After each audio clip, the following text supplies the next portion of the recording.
Alrighty. Hi, I am Michaela Wales, and I'm just going to share my screen real quick. Just make this a little bit easier. Okay. And today I'm going to be presenting to you my indoor crime scene investigation presentation for the lab that we did last week. So first we have the briefing. So a call was made at 9 on December 3rd, and the call came from the victim's roommate who found the victim deceased. And the location was in the kitchen of an apartment, room 406 of building 6 to be exact. And the last time that the roommate saw the victim was the night before, right before leaving to stay at her significant other's place.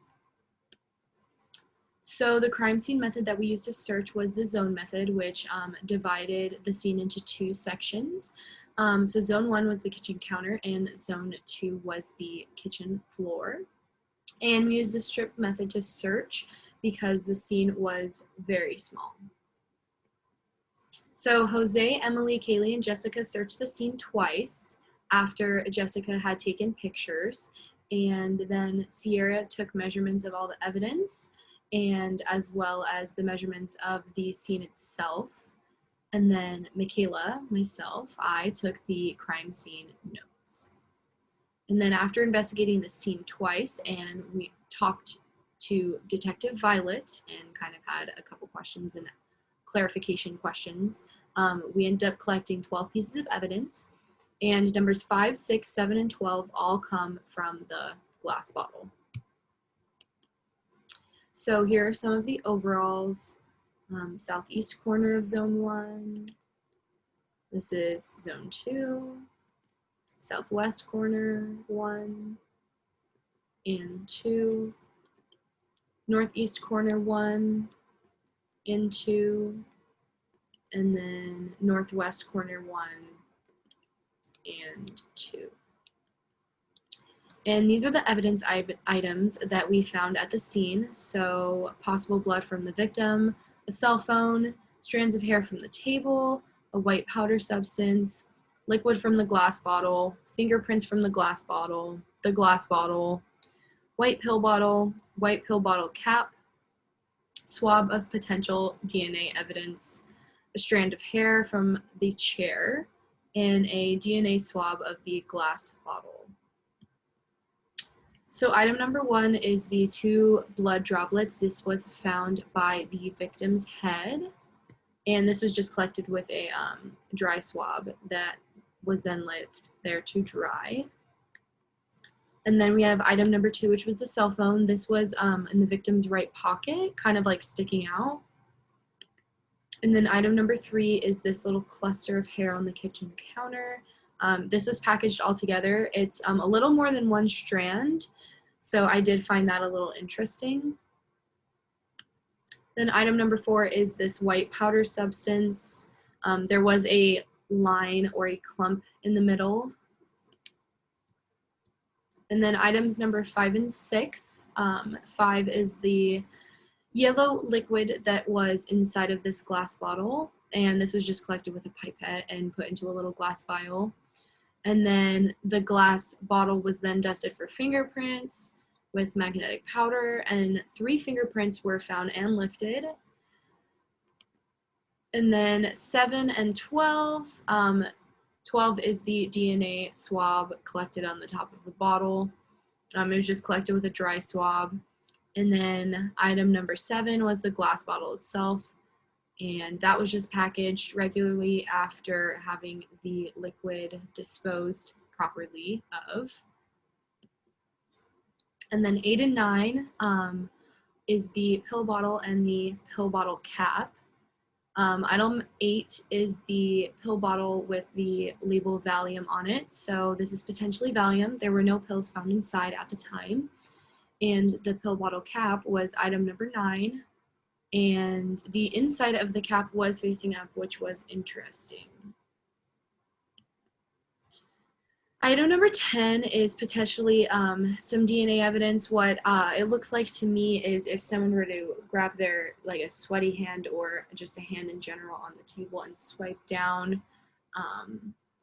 it was collected with a wet swab and then a dry swab. And then item number 11 is this strand of hair that was found on this chair at the scene. I'm not too sure about how this maybe got there. Maybe the victim was sitting at one point and it grabbed or caught it on the way down, falling. Not too sure. And then this is our victim. This is Jane. Her date of birth is 10/02/97. And after we collected the phone and the blood, the medical examiner came to flip over the body, and there was a wound on her head, as we can see here, a pretty good looking gash there, but there was no evidence found underneath the body. And here's our rough sketch. As you can see, everything's laid out, measured. It is to scale. It is just a bird's eye sketch. Here's the final sketch, a little bit more cleaned up.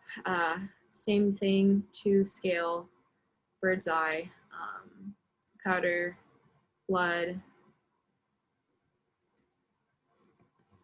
So the main theory that I have here is I say an overdose opposed to my partners. So based on the evidence, we believe that the decedent may have accidentally killed herself. There was a bottle that possibly had alcohol and a pill bottle labeled Valium and a white powder substance on the table. So due to her being intoxicated, she falls off the chair and tries to grab the table for balance. Her hands slip off and she hits her head on the table, resulting in her dying. That makes the most sense to me. Who knows, maybe it was accidental, which would then lead into our next theory. But I still think that this was an overdose. I think this is maybe just a concoction that was not meant to play out right. The way that she landed on the ground, the way that she hit her head, there was blood. We can always have, when the body's autopsy is come back, if it says that that's how she died, it was from the trauma to her head, then that would explain that, yes, I don't think it was necessarily suicide, it was overdose, which leads us into our next theory, which is suicide. So based on the evidence, we believe that the decedent may have intentionally killed herself. There was a bottle that possibly had alcohol and a pill bottle labeled Valium and a white powder substance on the table. There were no pills inside or around the bottle, which leads us to believe that she consumed them all. The mix of alcohol and Valium could have caused her body to shut down, resulting in her falling off the chair and hitting her head. Now, she could have gotten into a fight with her boyfriend, came home, decided she was really upset, just wanted to sleep or just not feel anything, and then her body goes into that mode and she shuts down. This is also a really good theory that I think should also be put into perspective. And questions. So question number 1, if you were able to go back and reprocess the scene, what would you do differently? I definitely think that I wouldn't have so many people searching the crime scene.